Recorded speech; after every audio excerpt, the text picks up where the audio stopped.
Hello everyone, मातृभाषा channel में आपका स्वागत है। मेरा नाम बबीता डिमरी है और हम लोग उत्तराखंड LT 2024 हिंदी विषय की तैयारी कर रहे हैं, जिसमें हम लोग प्रयोजन मूलक हिंदी को पढ़ रहे हैं। प्रयोजन मूलक हिंदी के अंतर्गत हमारा पहला टॉपिक है कार्यालयी हिंदी स्वरूप एवं पत्राचार। इस टॉपिक पर हम 2 वीडियो पहले कवर कर चुके हैं और आज हम इसके भाग 3 को पढ़ेंगे। आज हम कार्यालय हिंदी के अंतर्गत आने वाले कुछ महत्वपूर्ण टॉपिक पर चर्चा करेंगे, जो कि परीक्षा की दृष्टि से बहुत ही महत्वपूर्ण है। आप लोग इसे ध्यानपूर्वक सुनेंगे। आइए चर्चा शुरू करते हैं। सबसे पहले देखते हैं संक्षेपण। संक्षेपण पर बहुत सारे प्रश्न बनते हैं, तो आप इसे ध्यानपूर्वक सुनेंगे। संक्षेपण सरकारी कार्यालयों में आपत्तियों के निस्तारण कार्य में संक्षेपण या सार लिखने की आवश्यकता पड़ती है।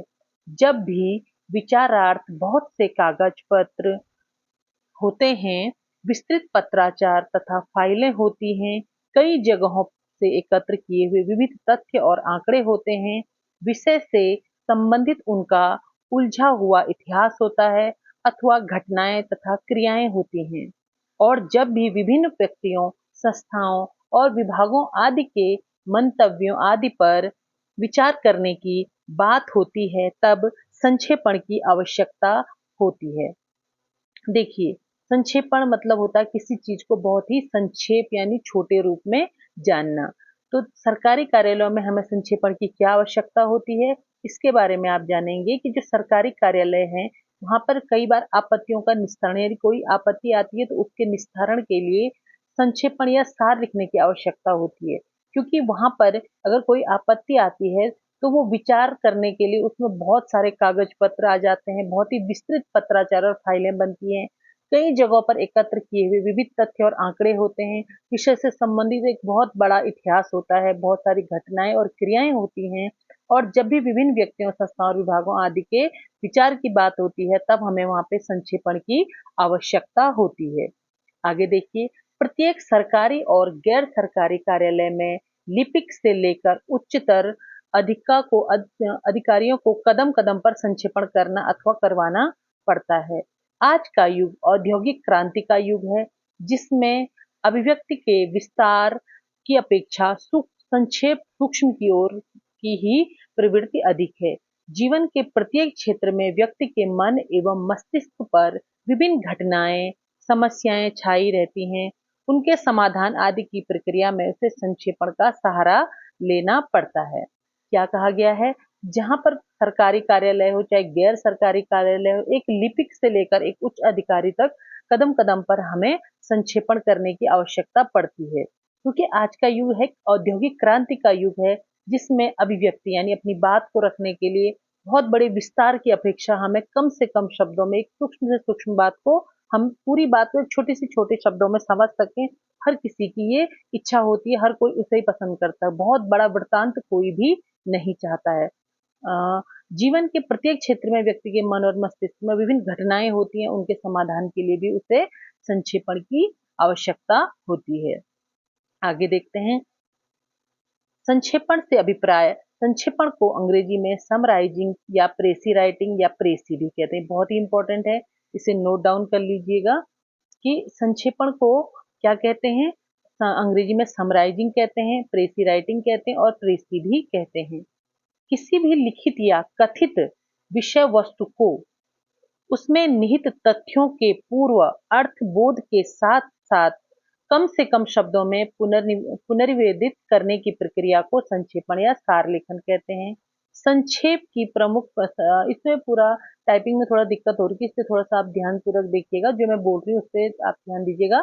संक्षेपण की प्रमुख परिभाषाएं निम्नलिखित हैं।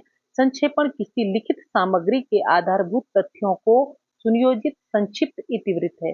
क्या कहा गया है? सबसे पहले तो इंपॉर्टेंट चीज यहाँ पे ये नोट डाउन कर लीजिएगा कि संक्षेपण को अंग्रेजी में समराइजिंग कहते हैं या प्रेसी राइटिंग कहते हैं या प्रेसी कहते हैं। ये क्वेश्चन बिल्कुल बन सकता है यहाँ पे कि संक्षेपण को अंग्रेजी में क्या कहते हैं, या ये कहा जा सकता है कि प्रेसी राइटिंग किसे कहते हैं, प्रेसी किसे कहते हैं। तो आपको बोलना है कि संक्षेपण को कहते हैं। संक्षेपण में हमने बताया कि आपको किसी भी लिखित या कथित वस्तु को विषय वस्तु को अगर हमें कम से कम शब्दों में लिखना है, कम से कम शब्दों में उस प्रक्रिया को देना, तो वही हमारा क्या कहलाता है, संक्षेपण या सार लेखन कहलाता है। संक्षेपण को क्या कह सकते हैं, सार लेखन भी कहते हैं।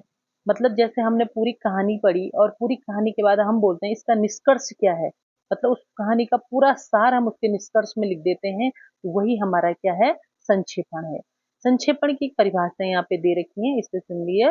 संक्षेपण किसी लिखित सामग्री के आधारभूत तथ्यों का सुनियोजित संक्षिप्त इतिवृत्त है। क्या है संक्षेपण, एक लिखित सामग्री का आधारभूत तथ्यों का, यानी पूरी वो अगर एक विस्तृत लिखित सामग्री है तो उसमें से जो आधारभूत तथ्य हैं, जो इम्पोर्टेंट तथ्य हैं, वो उनको सुनियोजित एक संक्षिप्त इतिवृत्त है, उसको संक्षिप्त करके और उस पूरे सामग्री में से जो इम्पोर्टेंट चीजें वो लिख के संक्षिप्त में उसका पूरा ज्ञान, अगर एक ही 4 पंक्तियों में हमने पूरी एक कहानी का वो लिख दिया, तो वही क्या हमारा संक्षेपण कहलाएगा।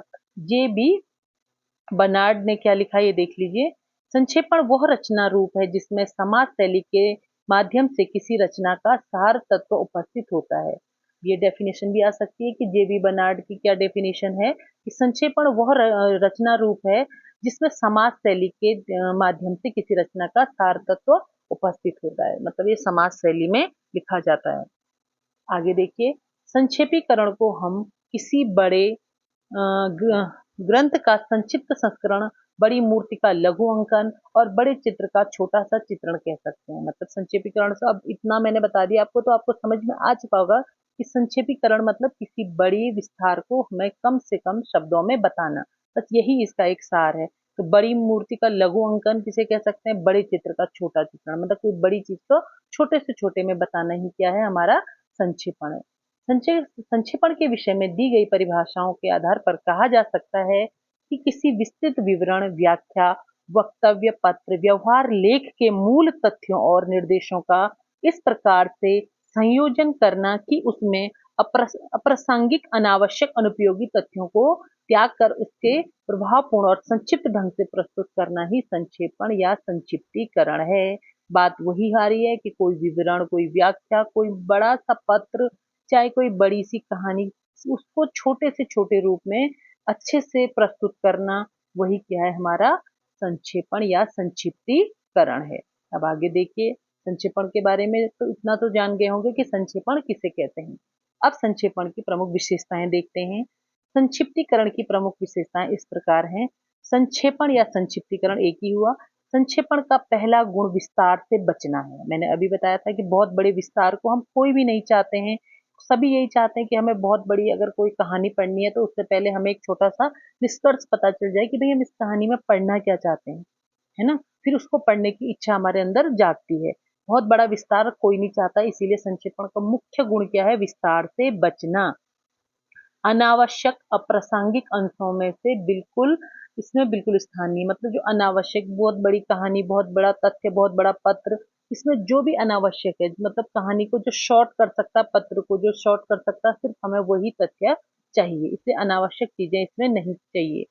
अनावश्यक तथ्यों को काट छांट करते समय इस बात का ध्यान रखना आवश्यक है कि कथन का मूल भाव नष्ट न हो, उसमें विचारों की समता या समरसता होना चाहिए, समता आवश्यक है, समानता या समता जो भी होगा यहाँ पे। देखिए इसमें क्या बोलना चाह रहा है वो कि अगर मैंने एक कहानी आपको बताई और उस कहानी का अगर मैंने आपको निष्कर्ष बताना, और वो निष्कर्ष ये ना हो कि मैं उस कहानी का बीच से कहीं से भी काट के लिख दूं, तो आपको उस कहानी का सार समझ में नहीं आएगा। मतलब हमें संक्षेपण ऐसा चाहिए कि उसका जो काट छांट करते हुए ये ध्यान जरूर रखना है कि जो मूल भाव है, मतलब उस मूल भाव को नष्ट न होने दे, और उतना ही पढ़ के हम समझ जाएं कि इस पूरे के पूरी कहानी में क्या कहना चाह रहा है, इस पूरे से पूरे पत्र में क्या है। यही हमारा मूल भाव होता है कि जिससे हमें पूरी की पूरी विस्तृत व्याख्या समझ में आ जाए कि इसमें किस चीज का वर्णन है। तो काट छाट करते हुए किस बात का ध्यान रखना है कि मूल भाव नष्ट न हो, विचारों का प्रभाव बना रहना चाहिए, इसकी क्रमबद्धता खंडित न हो। जो विचार उसने दिए हैं वो एक प्रभाव के साथ होने चाहिए, नहीं कि हमने एक लाइन बोली और बीच से हमारा काफी गैपिंग आ गया, फिर हम उसके आगे बोल रहे हैं, कि मतलब हमें क्लियरिटी नहीं हो रही है। संक्षेप हो, लेकिन ऐसा संक्षेप हो कि जो हमारे, हम जो समझना चाह रहे हैं वो प्रभाव से हो, बीच का बीच कुछ पोर्शन उसमें से गायब ना हो। संक्षेपण में स्पष्टता होनी आवश्यक है। विग्नरों का तारतम्य बनाते समय इसका ध्यान देना आवश्यक है कि विचारों को में कहीं उलझन पैदा न हो। और जो भी हमारा संक्षेप, इसमें बहुत सारी मिस्टेक हो रही है टाइपिंग। संक्षेपण में स्पष्टता होना आवश्यक है। इसलिए आप जो मैं बोल रही हूँ उस शब्दों को ध्यान से सुनिए कि संक्षेपण में स्पष्टता होनी चाहिए, कि भाई जो भी हमें सार समझ में आ रहा, जो भाव समझ में आ रहा, वो स्पष्ट हो कि हमें इसमें क्या, इसके बारे में बात की गई है। संक्षेपण की भाषा सरल और सहज होनी चाहिए, प्रभावपूर्ण होनी चाहिए। वाक्य छोटे छोटे तथा व्याकरण सम्मत होने चाहिए, मतलब वाक्य भी छोटे छोटे हों और व्याकरण का भी उसमें ध्यान होना चाहिए, ये नहीं कि उसमें अशुद्धि हो। संक्षेपण की विधि, संक्षेपण की क्रिया इस प्रकार संपन्न करनी चाहिए। अब देखिए कि संक्षेपण हमें किस तरह से करना चाहिए, उसका वर्णन है। पहले आपने विशेषता देखी।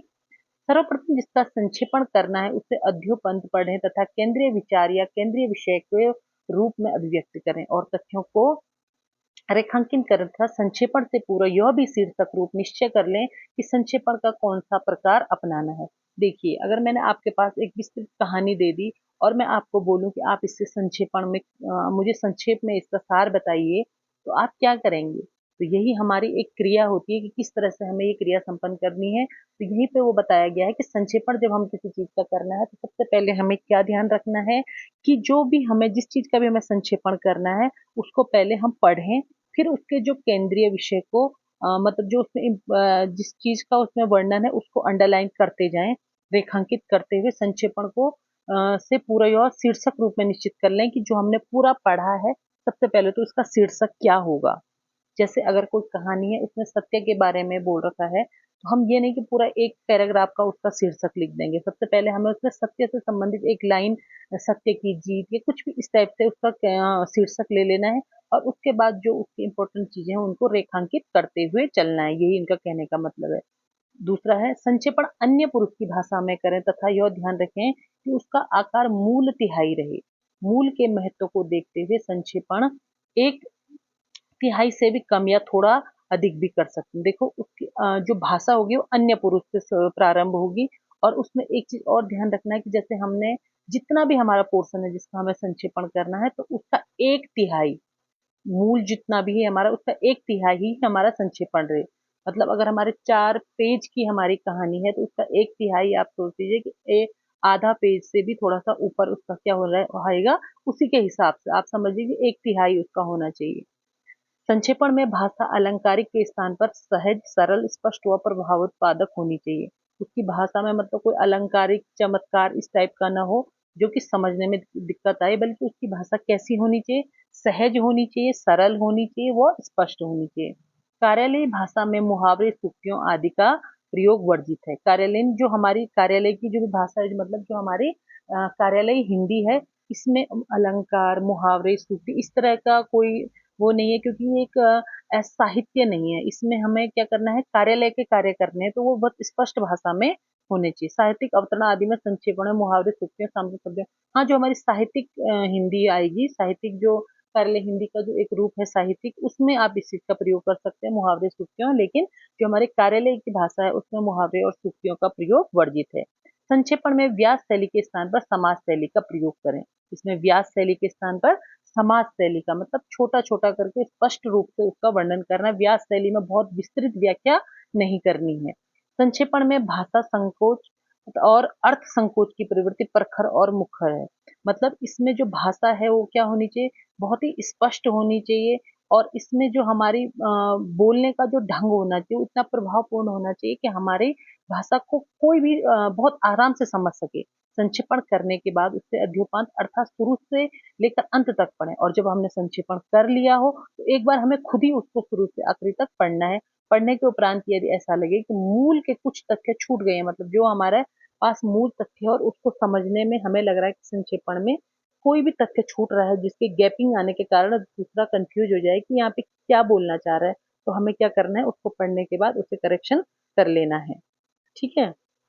और जो भी अनावश्यक तथ्य लगे उसे काट देना है। संक्षेपण के प्रकार, संक्षेपण के निम्नलिखित प्रकार हैं। सबसे पहले देखिए स्वतंत्र संक्षेपण। यह संक्षेपण एक सामान्य प्रकार है। इसमें किसी लेखांश का संक्षेपण कराया जाता है। स्कूलों कॉलेजों की पाठ्य पुस्तक में इसे संक्षेपण या सार लेखन के नाम से भी निर्दिष्ट किया जाता है। इसे स्वतंत्र संक्षेपण कहा जाता है। स्वतंत्र संक्षेपण मूल का लगभग एक तिहाई होना चाहिए। इसका उपयोग कार्यालय तथा कार्यालय से बाहर विद्यालयों आदि में सर्वत्र संभव है। देखिए हमारे स्कूल में सबसे ज्यादा स्वतंत्र संक्षेपण किया जाता है। यह एक सामान्य प्रकार का होता है। इसमें लेखांश का संपेज मतलब हमने एक गद्यांश दे रखा है और हम उस गद्यांश का क्या करते हैं, पूरा पूरा एक गद्यांश एक का अंश है और हमें उसका संक्षेपण करना है, तो हम क्या करते हैं, उसका सार लिख लेते हैं। स्कूलों कॉलेजों की जो पाठ्य पुस्तक है उसमें भी आपने देखा होगा कि एक क्वेश्चन ये आता है कि संक्षेप में उत्तर दीजिए, प्रश्न का संक्षेप में उत्तर दीजिए।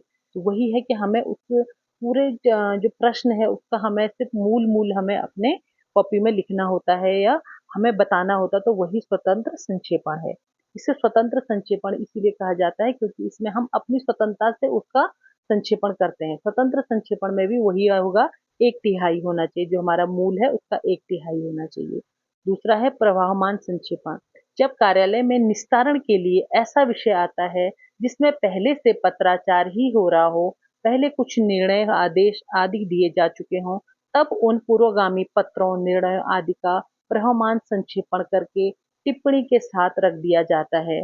वह प्रवाहमान संक्षेपण फाइल के साथ अलग कवर में रखा जाता है। पत्रों निर्णयों आदेशों आदि का जो क्रम होता है उस क्रम से प्रवाहमान संक्षेपण तैयार किया जाता है। जब व्यक्तियों संस्थाओं तथा घटनाओं का कुछ लंबा इतिहास होता है तब प्रवाहमान संक्षेपण की आवश्यकता पड़ती है। संक्षेपण के माध्यम से अधिकारी के समय शक्ति दोनों की बचत होती है। पूरा प्रवाहमान संक्षेपण शुरू से अंत तक एक वस्तु है, एक केंद्र के इर्द गिर्द घूमता रहता है। किन्हीं असंबद्ध पत्रों घटनाओं आदि का सिलसिलेवार संक्षेपण अर्थात प्रवाहमान संक्षेपण नहीं होता। पूर्व पत्र व्यवहार का जो प्रवाहमान संक्षेपण तैयार किया जाता है उसमें मूल पत्र प्रेषक का नाम और पद, पत्र का विषय और अपने बाद में विषय के तथ्यों का, इन तर्कों आदि का संक्षेपण में उल्लेख आना चाहिए। मूल पत्र का कार्यालय से क्या उत्तर गया और उसके बाद क्या प्रत्युत्तर मिला, इस प्रकार वर्णन करते हुए आगे बढ़ते जाना चाहिए। गंगा गंगोत्री से निकलकर समुद्र तक पहुंचती है। गंगोत्री से लेकर समुद्र तक की यात्रा के दौरान गंगा में एक सी धारा का प्रवाह बना रहता है। ठीक उसी तरह का प्रभाव निरंतर प्रवाहमान संक्षेपण में बने रहना चाहिए। प्रवाहमान संक्षेपण को समय समय पर अद्यतन बनाते रहना चाहिए तथा उनका भी संक्षेपण पहले के संक्षेपण में जोड़ते जाना चाहिए। तो देखिए आपने इसके नाम से ही जान लिया होगा, प्रवाहमान संक्षेपण। प्रवाह मतलब इसका फ्लो रुकना नहीं चाहिए और अधिकांश ये कार्यालय में होता है। कार्यालय के निस्तारण, देखो हमारा जो स्वतंत्र संप्रेषण था वो तो हमारी कक्षा में हो जाता है, उसमें हम थोड़ा सा कर सकते हैं कि मतलब हमने पूरा पाठ पढ़ा और अपने आधार पर स्वतंत्र रूप से हमने उसका जो है संक्षेपण कर दिया।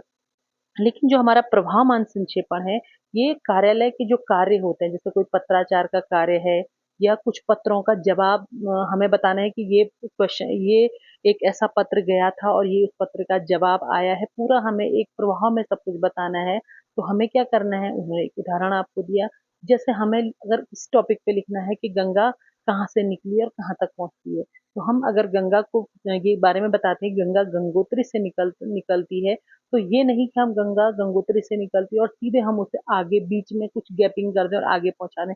हमें गंगोत्री से निकलते हुए उसके प्रवाह को रोकना नहीं है कि वो निकलते निकलते किन किन स्थानों से होकर समुद्र तक पहुंचती है।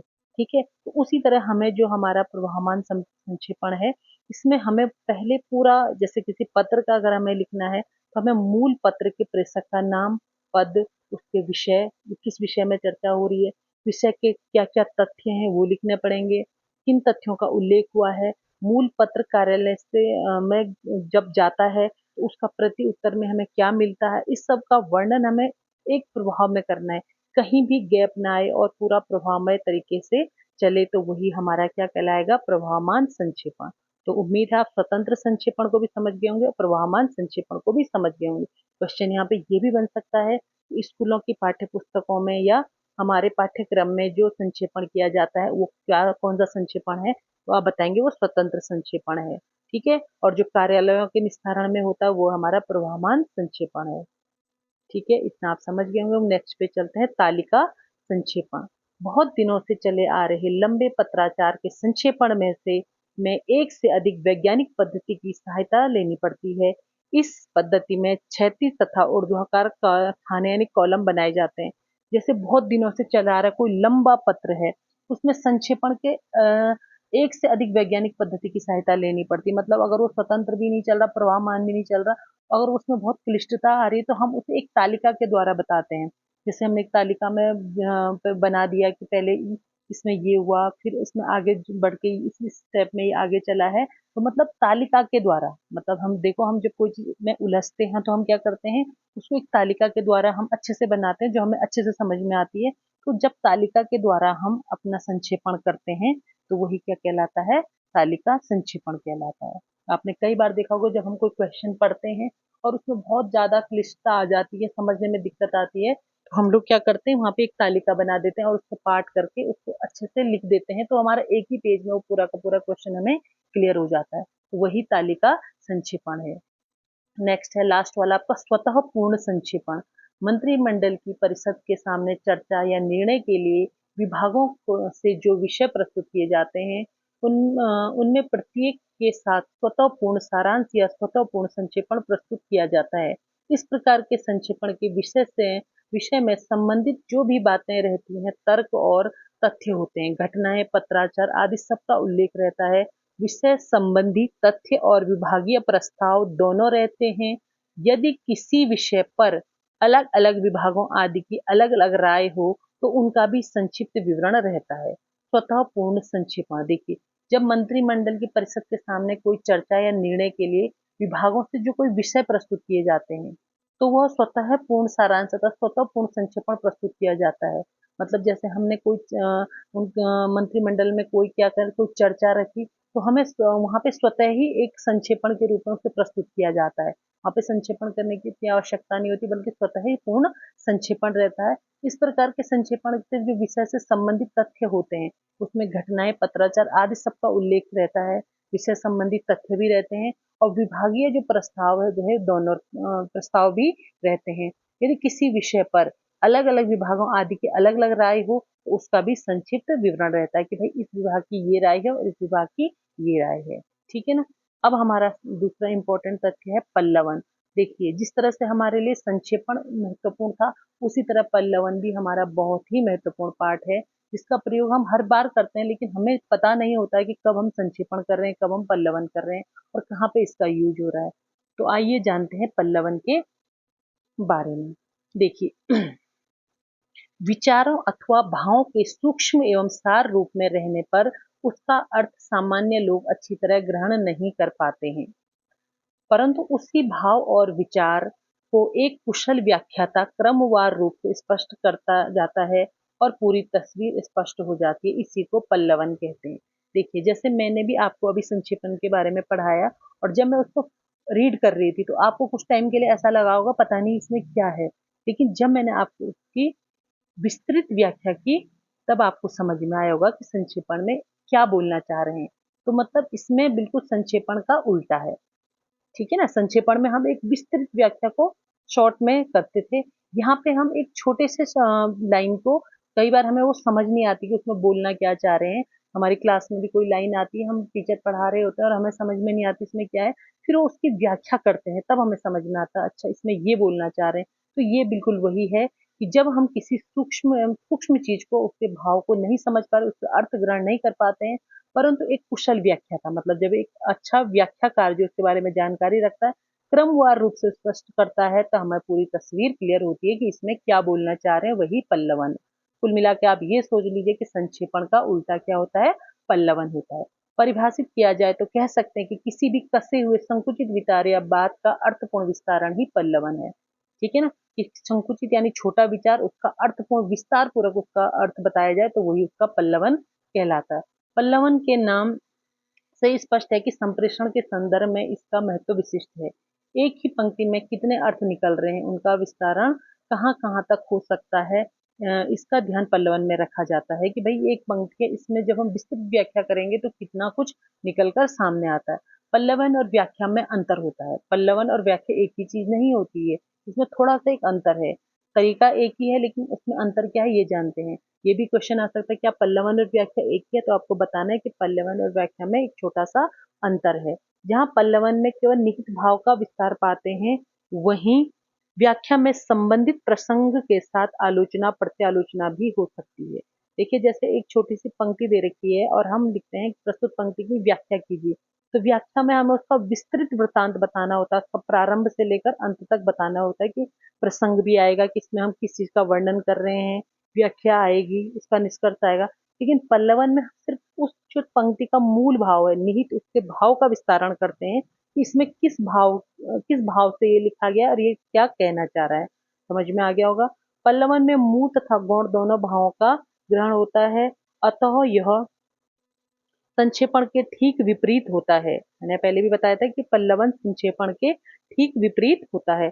उदाहरणार्थ, अगर इस वाक्य सृष्टि का हर एक मनुष्य नश्वर है परंतु उसके कर्म हमेशा जीवित रहते हैं, एक आपके पास एक पंक्ति आई है, सृष्टि का हर एक मनुष्य नश्वर है परंतु उसके कर्म हमेशा जीवित रहते हैं। अगर इस चीज का हमें क्या करना है, पल्लवन करना है, तो देखिए पल्लवन किया जाए इसका, तो इसमें क्या कहना चाह रहा है वो कि आत्मा अमर हो, इसमें आत्मा का अमर होना और जीवन मरण का सत्य, कर्म की सर्वोच्चता आदि विषयों में समायोजित कर बातों को और भी विस्तार दिया जा सकता है। देखो जैसे हमने बोला कि इस चीज का अगर हमें व्याख्या करनी है, तो व्याख्या में तो हम बहुत से पहले प्रसंग आएगा कि सृष्टि के बारे में बता रखा है इसमें कि हर एक मनुष्य के बारे में बता रखा कि वो नश्वर है, जीवन मृत्यु है, कर्म हमेशा। लेकिन अगर हमें इसका पल्लवन करना है तो पल्लवन में हम सिर्फ इस पंक्ति का अर्थ बताएंगे, इसमें क्या भाव है ये बताएंगे। भाव इसमें क्या है कि इसमें आत्मा के अमर होने की बात की गई है, जीवन और मरण की सत्य की बात की गई कि जीवन और मरण सत्य है, और उसमें कर्म की जो सर्वोच्चता है कि भाई कर्म उसमें हमेशा सर्वोच्च रहेगा, वही इस विषय में बात की गई। तो ये क्या हो गया, हमारा पल्लवन हो गया। पल्लवन बीज से वृक्ष, बिंदु से वृत्त बना देने की सहज प्रक्रिया, बहुत बार क्वेश्चन आ रखा है। पल्लवन बीज से वृक्ष, बिंदु से वृत्त बना देने की सहज प्रक्रिया है। मतलब हमने एक बिंदु खींचा और बिंदु को हमने वृत्त बना दिया, बस वही पॉइंट है कि हमने उसका अर्थ लिया और उसके अर्थ को हमने कम से कम शब्दों में बता दिया, वही उसका पल्लवन है। बिल्कुल छोटे से वाक्य में निहित विचारों को परत दर परत खोलते जाना, फैला देना ही पल्लवन है। इसमें विस्तारण या वृद्धिकरण भी कहा जा सकता है, पल्लवन को विस्तारण या वृद्धिकरण भी कहा जा सकता है।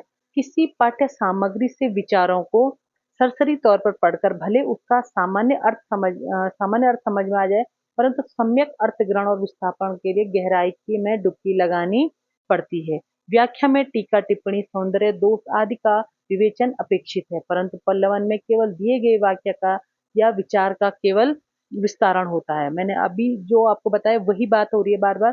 पहली चीज हमें क्या याद रखनी है कि ये संक्षेपण का उल्टा होता है, और दूसरा व्याख्या और पल्लवन में एक छोटा सा अंतर है कि व्याख्या में हमें विस्तृत व्याख्या करनी पड़ती है, उसके बारे में प्रसंग से लेकर उसमें हम क्या कहना चाह रहे हैं पूरा उसको स्पष्ट बताना पड़ता है। लेकिन पल्लवन में ऐसा नहीं है, पल्लवन में हमें सिर्फ उसके मूल भाव को बताना है कि इसमें क्या कहना चाह रहा है। मतलब जो हमारे पास पंक्ति है, थोड़ा सा उसके अर्थ को थोड़ा सा स्पष्ट करना पड़ता है, अपनी ओर से कुछ भी जोड़ने की यहाँ पे गुंजाइश नहीं होनी चाहिए। व्याख्या में तो हम थोड़ा सा अपनी ओर से भी जोड़ देते हैं कि समझाने के लिए हम कोई और बात भी जोड़ देते हैं, लेकिन यहाँ पे ऐसा कुछ नहीं है। यहाँ पे हमें बस उस पंक्ति को थोड़ा सा खोलना है और उसमें उसके अर्थ, उसके भाव को थोड़ा सा स्पष्ट करना है। यह बात ठीक है कि बिल्कुल सूक्ष्म रूप में दिए गए वाक्य को समझाने के लिए कुछ उदाहरण या दृष्टांत या प्रमाण भी देने की आवश्यकता पड़ जाए तो ऐसा करना अप्रासंगिक नहीं होगा। यह बात सदैव स्मरण रहनी चाहिए कि पल्लवन जब भी लिखा जाएगा या किया जाएगा, उसकी शैली समाज शैली होगी। यहाँ पे समाज गलत है, समाज शैली होगी, न कि व्यास शैली होगी। देखिए इसमें व्यास शैली नहीं होगी। हम ये सोच सकते थे कि अगर हमने देखा कि संक्षेपण में समाज शैली थी, तो हम कहेंगे पल्लवन उल्टा है तो इसमें व्यास शैली नहीं। इसमें व्यास शैली इसलिए नहीं क्योंकि व्यास शैली बहुत विस्तृत व्याख्या को कहते हैं। व्यास कहते हैं ना जो हमारे पास पाठ करते हैं, तो जरूरी नहीं कि इतनी विस्तृत इसमें भी है। इसमें समाज शैली है क्योंकि इसमें अभी हमें कम से कम शब्दों में अर्थ को बताना है।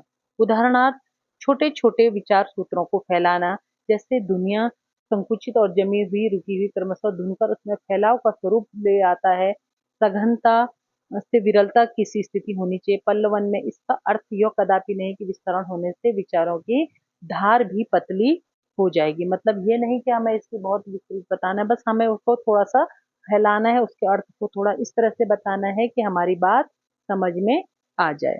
पल्लवन में सावधानियां, देखिए पल्लवन करते हमें क्या क्या सावधानी रखनी है। किसी भी वाक्य का पल्लवन करते समय निम्नलिखित बातों का ध्यान रखना है। सबसे पहले दिए गए वाक्य वो चाहे मुहावरा हो, चाहे लोकोक्ति हो, चाहे सूक्ति हो, उसका ठीक से पहले अर्थ ग्रहण होना चाहिए। सबसे पहले हमें उसका अर्थ समझ में आना चाहिए कि उस पंक्ति में क्या वो कहना चाह रहा है। जरूरी चाहिए, और इसके लिए जरूरी है कि बार बार उसको पढ़कर समझना है। एक बार आप किसी पंक्ति को पढ़ेंगे तो जरूरी नहीं उसका अर्थ आप स्पष्ट रूप से समझ पाए, लेकिन सबसे पहले आपको उसको 2-3 बार पढ़ के उसके अर्थ को समझना है, तभी आप उसका पल्लवन कर पाएंगे।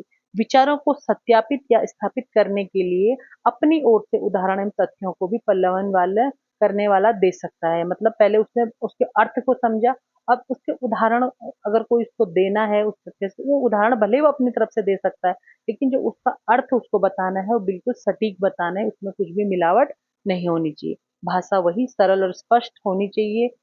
वाक्य छोटे होने चाहिए। पल्लवनकर्ता को अपनी विद्वता का प्रदर्शन न करते हुए बिना अलंकरण के वाले शब्दों को, वाक्यों का ही प्रयोग में बहुत ही ज्यादा अलंकारिक शब्द नहीं, बल्कि बहुत ही सरल सहज भाव से उसे उस पंक्ति का अर्थ बताना है। किसी लेखक की किसी सूक्ति आदि का विस्तरण करते वक्त उसके मनोभाव का ही फैलाव होना चाहिए, न कि अपनी ओर से आलोचना समालोचना होनी चाहिए। मतलब अपनी ओर से नहीं मिलाना, बस जो उसने कह रखा है उसी भाव का विस्तार करना है। पल्लवन किसी की ओर इंगित नहीं होना चाहिए, बल्कि इसकी यहाँ पे पता नहीं क्या लिखा, पल्लवन किसी की ओर इंगित नहीं होना चाहिए। शैली हमेशा अन्य पुरुष में होनी चाहिए, इसका ध्यान हमेशा रखा जाना चाहिए। पल्लवन मतलब किसी और इंगित नहीं होना चाहिए, बल्कि हमें सिर्फ क्या देखना है पल्लवन में, सबसे पहले हमें उस पंक्ति को पढ़ना है, उसके अर्थ को समझना है, और उसके अर्थ को थोड़ा सा सरल तरीके से फैला देना है। बस यही पल्लवन है। दिए गए सूक्ति या वाक्य विचार को विस्तारित करते हुए उसमें अप्रत्यक्ष रूप से उपस्थित विचारों को भी विस्तार देना चाहिए। जो व्याख्या हम जिसकी कर रहे हैं सूक्ति और वाक्य की, उसको विस्तारित करते अप्रत्यक्ष रूप से उपस्थित विचारों को विस्तार देना है। मतलब जो उसमें प्रत्यक्ष दिखाई दे रहा वो तो सबको दिखाई दे रहा, लेकिन जो उस लाइन में अप्रत्यक्ष रूप है, जो हमें दिखाई नहीं दे रहा है, जिसका अर्थ हमें दिखाई नहीं दे रहा, पढ़ने में समझ नहीं आ रहा, बस उसका विस्तार हमें करना है। यह ध्यान रखना जरूरी है कि सिर्फ प्रसंगानुकूल बातें ही स्थान लाएं, प्रसंग से हटकर विस्तार या उल्लेख नहीं करना है। जो उसमें लिखा हुआ बस उसी प्रसंग से विस्तार को देना है, बाकी ये नहीं कि अपनी तरफ से मिलाना है। भावों को विस्तार देते वक्त अनुच्छेदों में बांटकर एक के बाद एक क्रम वार ढंग से लिखना चाहिए, ताकि सभी विचारों का समायोजन हो सके। वही बस क्रम टूटना नहीं चाहिए। जब आप विस्तार दे रहे हैं तो आपको उस क्रम का ध्यान रखना है कि भाई पूरी बात एक क्रम से समझ में आ जाए। विचारों की तारतम्यता भी पल्लवन में महत्वपूर्ण है। वही है कि बिल्कुल एक तार से और सही तरीके से चलना चाहिए, एक दूसरे से संबंध प्रकट करते हुए भी वाक्य लेखन की विशेषता दर्शाते हैं। तो यहाँ पे हमने हाँ पहले क्या जाना कि संक्षेपण किसे कहते हैं, ये बहुत ही इंपॉर्टेंट है। इसमें जो किस शैली में लिखा जाता है, इसको और किस नाम से जाना जाता है, ये जानना है। बाकी मूल रूप में अगर हम कहें तो संक्षेपण क्या है, किसी विस्तृत वाक्य की, किसी विस्तृत पत्र का, विस्तृत कहानी को एक कम से कम शब्दों में यानी निष्कर्ष रूप उसका बताना संक्षेपण है। और पल्लवन क्या है, पल्लवन में हमने जाना कि किसी पंक्ति का जो अर्थ अप्रत्यक्ष है, जो उसका अर्थ है, सिर्फ उस अर्थ को पल्लवित करना, बस उस अर्थ की थोड़ा सा विस्तार देना, न कि व्याख्या। व्याख्या और पल्लवन एक ही चीज नहीं है, ये ध्यान रखना है। उम्मीद है आपको ये दोनों पंक्तियां बहुत अच्छे से समझ में आई। दोनों टॉपिक बहुत इंपॉर्टेंट है और इनसे प्रश्न बनने की 100% संभावना है। उम्मीद है आपको मेरा ये प्रयास अच्छा लगा होगा। आगे की चर्चा हम अगली वीडियो में करेंगे। तब तक के लिए